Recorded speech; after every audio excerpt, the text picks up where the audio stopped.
इनका एक नारा होता है कि हम एमआईएम के अंदाज में उनको समझाएंगे। तो एमआईएम का अंदाज क्या है ये मेरा आज तक समझ में नहीं आया। सबसे पहले तो चलिए इशारे नक्शबंदी से समझ में आ जाए कि कुछ ऐसा एमआईएम का क्या अंदाज है कि एमआईएम अपने अंदाज में लोगों को समझाएगी।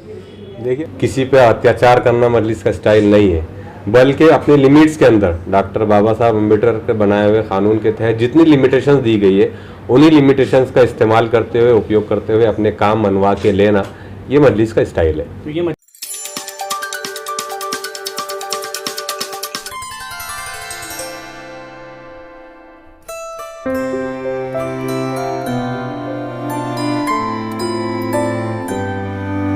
आप लोग देख रहे हैं औरंगाबाद अपडेट्स। मैं हूं अल्ताफ हुसैन। औरंगाबाद शहर के अंदर कुछ दिनों से कश्मकश में था मामला के एमआईएम की तरफ से शहर अध्यक्ष को बनाया जाए। जगह बहुत दिनों से खाली चल रही थी। कहा जाता है कि इम्तियाज़ जलील साहब हो या डॉक्टर गफ्फार कादरी साहब हो, इनकी जो नज़र है ये बहुत ही अच्छे से ऐसे लोगों को पहचानते हैं, ऐसे लोगों को तराशते हैं जो एमआईएम पार्टी के लिए काम करें। अब एक सबसे अहम बात यह है और सबसे इंटरेस्टेड बात यह है कि एक पत्रकार को जो है चुना गया है। हमारे साथ संपादक है हमारे, बहुत ही मैं तो समझता हूं अगर मैं इनको तारुफ कराने जाऊं तो इनके साथ नाइंसाफ़ी होगी। शारिक नक्शबंदी साहब, इनको जो है शहर अध्यक्ष बनाया गया है। सर बहुत बहुत मुबारक हो आपको कि आपको जो है एमआईएम की तरफ से शहर अध्यक्ष बनाया गया है। सर मेरा सवाल तो अब मैं तो सबसे पहले तो ये कहूँ कि आप भी एक पत्रकार, मैं भी एक पत्रकार, दोनों को सवाल करने में और भी मज़ा आएगा। कहते हैं कि जब मैदान के अंदर जब वो एक दो शेर एक साथ हो तो और भी मज़ा आता है जी। सर आपको जो है शहर अध्यक्ष बनाया गया है। हमने हाल ही में जो है देखा है कि एमआईएम की तरफ से जो एक तड़क फड़क शहर के अंदर एक शहर, जैसे पहले हमारे समीर बिल्डर साहब थे वो भी अच्छा काम करते थे, जिस तरीके से उनका काम का अंदाज था, जहीं पर पहुंचते थे एक फौज लेकर वहां पहुंच जाते थे। तो क्या शारिक नक्शबंदी से हम यही उम्मीद रखें या यही उम्मीद देखने को मिल सकती है कि शारिक नक्शबंदी से वही धुआंधाम एमआईएम की तरफ से देखने को मिल सकता है? सबसे पहले औरंगाबाद अपडेट और अल्ताफ साहब, जावेद पटेल साहब का बहुत बहुत शुक्रिया कि आप लोगों ने मुझे याद किया। एक पैशन के साथ जो है तो हमारे समीर बिल्डर साहब मजलिस को लेकर चल रहे थे, तो उसी पैशन के साथ इंशाल्लाह मैं भी लेके चलूँगा और जहाँ कहीं भी मौका मिलेगा मैं मौजूद रहूँगा इंशाल्लाह। जहाँ कहीं भी ऐसी ज़रूरत महसूस होगी तो मैं पूरी कोशिश करूँगा कि अवामी मसाइल के लिए आगे आके काम करूँ। अच्छा साहब, जैसे अक्सर हमने देखा है कि एमआईएम के जितने लीडर्स हैं वो कहते हैं कि अक्सर हमने देखा जहाँ पर कई अधिकारी के पास ये पहुँचते हैं तो एक इनका एक नारा होता है कि हम एमआईएम के अंदाज में उनको समझाएंगे। तो एमआईएम का अंदाज क्या है ये मेरा आज तक समझ में नहीं आया। सबसे पहले तो चलिए इशारे नक्शबंदी से समझ में आ जाए कि कुछ ऐसा एमआईएम का क्या अंदाज है कि एमआईएम अपने अंदाज में लोगों को समझाएगी। देखिए, असल में क्या है कि जमहूरियत में पहले तो डेमोक्रेसी में बड़े अच्छे अंदाज में जो है तो समझाने की कोशिश की जाती है। अगर अवामी मसले के ऊपर कोई अधिकारी समझ ले रहा है तो बहुत अच्छी बात है, इससे अच्छी बढ़कर बात नहीं हो सकती है। लेकिन दस्तूर में, डॉक्टर बाबा साहब अम्बेडकर के बनाए हुए दस्तूर में जितना एक लिमिटेशंस दी हुई है एग्रेशन की, उस एग्रेशन को इस्तेमाल करके अपने काम मनवाने का काम या स्टाइल मजलिस का स्टाइल है जी।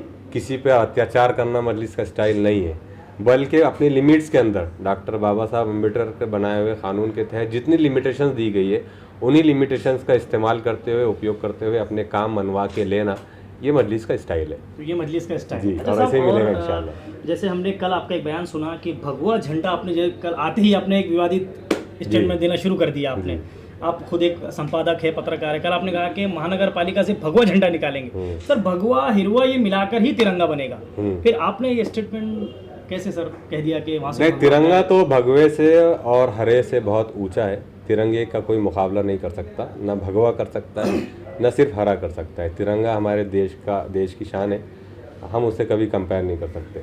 रहा सवाल के भगवे की, मैंने बात की थी, तो पिछले 25-30 सालों से महानगर पालिका पर भगवा परचम लहरा रहा है। विकास के नाम पर, निधि के नाम पर लाखों करोड़ों रुपए स्टेट गवर्नमेंट और सेंट्रल गवर्नमेंट से लाए जा रहे हैं। लेकिन अगर हम 4 साल 5 साल पहले का जायज़ा लें, जब तक मजलिस शहर में नहीं आई थी, अगर उससे पहले का हम जायज़ा लें तो आप बता दीजिए कि कौन सी कॉलोनी के कौन से मोहल्ले के रोड बने हुए थे, कहाँ पर अच्छा एक ड्रेनेज सिस्टम था। तो हुआ ये कि पिछले 25-30 सालों में जितनी भी निधि आई उसको सिर्फ आपस में बांटने का काम किया गया, और चाहे वो किसी धर्म के रहने वाले लोगों का इलाका हो, चाहे वो मुसलमान हो, हिंदू हो, मैं नहीं समझता कि इससे पहले वहाँ पर विकास किया गया। तो इसी बुनियाद पर मैंने कहा कि हम आप जैसे हमने 4-5 सालों में हमारा परफॉर्मेंस दिए हैं, इंशाल्लाह हमारे नगर सेवकों ने जो अच्छे काम करने का परफॉर्मेंस दिए है, हम वही काम को आगे कर लेके आएंगे। इसीलिए मैंने कहा कि भगवा जो है तो हम भगवे का राज ख़त्म करके एक तिरंगे का राज इंशाल्लाह दोबारा लाएंगे और साथ में वहाँ पर एक हरा परचम भी लहराएंगे, एक नीला परचम भी लहराएंगे। अच्छा सब अभी मैंने एक चीज़ देखी है कि खासदार इम्तियाज़ जलील साहब भी एक पत्रकार थे, आप भी एक पत्रकार हैं, तो ये उम्मीद रखें कि अल्ताफ़ हुसैन को भी जगह मिल सकती है, जावेद पटेल को भी मिल सकती है, दीगर पत्रकारों को भी मिल सकती है। बिल्कुल मिल सकती है। मैं तो अब इंशाल्लाह कोशिश करूँगा कि बहुत जल्द एक पत्रकारों की विंग MIM की बनाए। लेकिन अगर जैसे मुझ पे एलिगेशन लग रहा है कि अब आप मजलिस के हो जाएंगे तो कल आप पर भी ना लगे, इसीलिए आप सोच समझ के फैसला करें कि आपको क्या करना है। हम तो तैयार हैं, हम तो सबको वेलकम कहते हैं। अच्छा सर, और एक सवाल और ये मेरे दिमाग में रहेगा कि अभी जैसे कि ये दारुस्सलाम जो माना जाता है, जी अब वही मुख्यालय रहेगा या फिर जैसे आप सदर बन गए हैं तो ये आप जहाँ आपके ऑफिस में ये मुख्यालय रहेगा? नहीं, हम पार्टी ऑफिस इंशाल्लाह अलग बनाएंगे। अच्छा आपका, और पार्टी का ऑफिस रहेगा वो, उसमें हम कोशिश करेंगे कि तमाम जो सहूलियात है वो सहूलियात उसके अंदर सहूलतें फ़राहम करें, ताकि अगर हमारे आसपास के जो लोग आते हैं, ज़िम्मेदार आते हैं, तो उनको रहने करने के लिए भी हम इंतज़ाम करें। ऐसी हमारी प्लानिंग है। आप दुआ कीजिए एक अलग से एक इंशाल्लाह मुख्यालय बने। सब आने वाले वक्तों में इलेक्शन होने जा रहा है, औरंगाबाद का महानगर पालिका का इलेक्शन होने जा रहा है। जैसे आपने कहा कि महापुर के कहीं ना कहीं अगर आप गठबंधन से इलेक्शन लड़ते हैं किसी से तो महापुर के आपके चांसेस बनते हैं, तो क्या आप ऐसी कोई जद्दोजहद करेंगे? वंचित से फिर आप बातचीत करेंगे, आप शहर अध्यक्ष बन गए हैं, काफ़ी सारा पावर आपके पास आ चुका है, क्या आप इसी बात करेंगे कि किसी पार्टी से वंचित हो या वंचित के अलावा जिस तरीके से बिहार में आपने जिस लोगों के साथ मिलकर इलेक्शन लड़ा था, यहाँ पर भी आप चाहेंगे कि 3-4 पार्टियाँ मिलकर यहाँ पर इलेक्शन लड़ा जाए? अल्ताफ़ साहब असल में शहर सदर की कुर्सी संभाले हुए अभी ठीक 26 घंटे गुजरे हैं, तो 26 घंटों में तो मैं इस बात का मजाज नहीं हूँ कि आपको कह दूँ कि टाइप हो जाए, एग्रीमेंट हो जाए। लेकिन मेरे कायद बैरिस्टर असदुद्दीन ओवैसी साहब है और जनाब इम्तियाज़ जलील साहब, डॉक्टर गफ्फार कादरी साहब, जितना मैंने पिछले 4-5 सालों में इन लोगों को देखा हूँ, इन कायदीन को देखा हूँ, हमारे कायदीन, इन्होंने हर उस ताकत को, हर उस विचारधारा को वेलकम किया है जो सेकुलर हो, जो शहर में या देश में नफ़रत की राजनीति नहीं करते हो। अब रहा सवाल कि वंचित से टाइप होगा या नहीं होगा, तो ये मेरे कायदीन तय करेंगे। हाँ, अगर वो मुझसे मशवरे मांगेंगे तो हम जो भी औरंगाबाद के हक़ में बेहतर होगा, औरंगाबाद के विकास के लिए जो अच्छा होगा, हम वो मशवरा उनको ज़रूर देंगे। अच्छा साहब, अभी इस वक्त देखा गया है कि खासदार इम्तियाज़ जलील साहब हो या डॉक्टर गफ्फार कादरी साहब हो, डॉक्टर गफ्फार कादरी साहब हमने देखा है कि लोगों को जोड़ने का काम कर रहे हैं। इस वक्त MIM से कई नौजवानों को वो जोड़ रहे हैं। इम्तियाज़ जलील साहब जिस रफ्तार से दौड़ रहे हैं, पुलिस भर्ती हो या दीगर जॉब्स हो या उसके अलावा स्कूल के एडमिशन्स हो या जिस तरीके से मंदिर मस्जिद को, विवाद को बढ़ा देते हैं, उस जो रफ्तार से दोनों दौड़ रहे हैं, क्या हम ये उम्मीद रखें कि शारिक नक्शबंदी भी उनके साथ साथ खंदा लगा के दौड़ेंगे?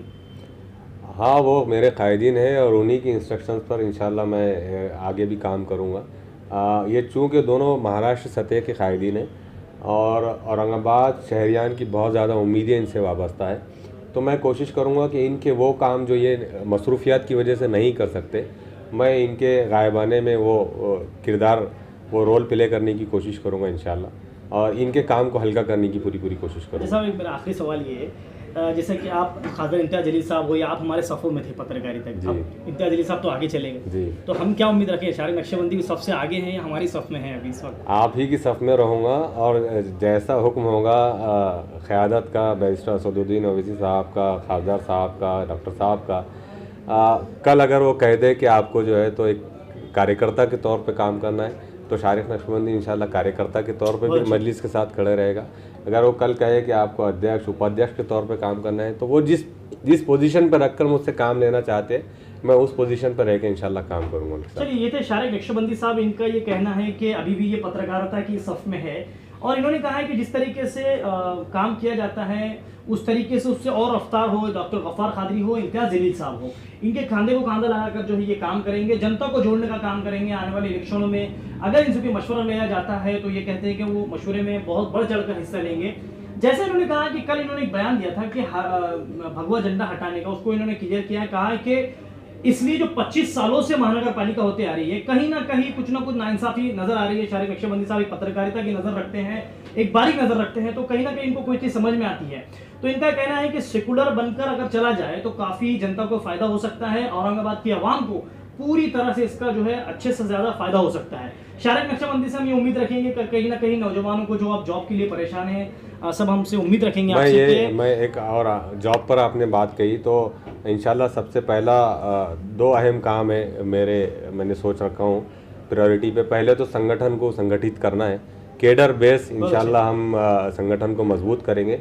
दूसरा, पेंडेमिक की वजह से जो जॉब चले गए हैं और पेंडेमिक की वजह से मैं समझता हूँ कि औरंगाबाद में जॉब्स आए भी है, इसलिए कि एक बड़ी कम्युनिटी जो यूपी और बिहार से यहाँ आई हुई थी वो लोग अभी आज भी वापस नहीं आए, वो कंपनियों में आज भी जॉब्स की ज़रूरत है।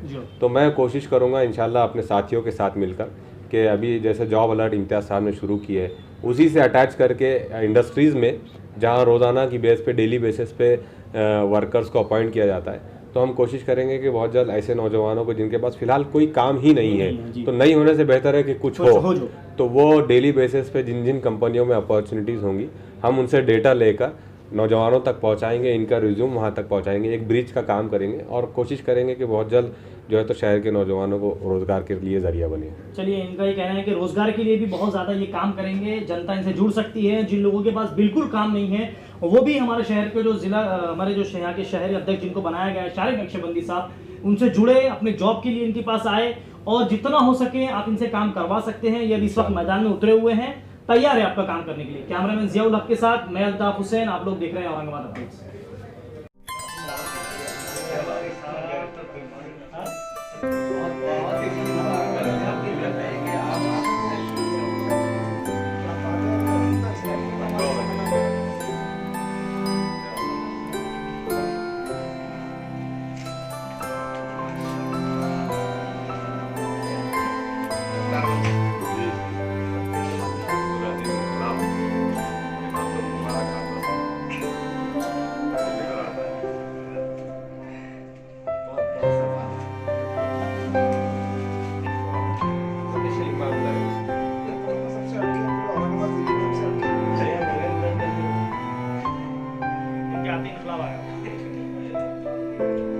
ये स्टॉप में तकसीम करो।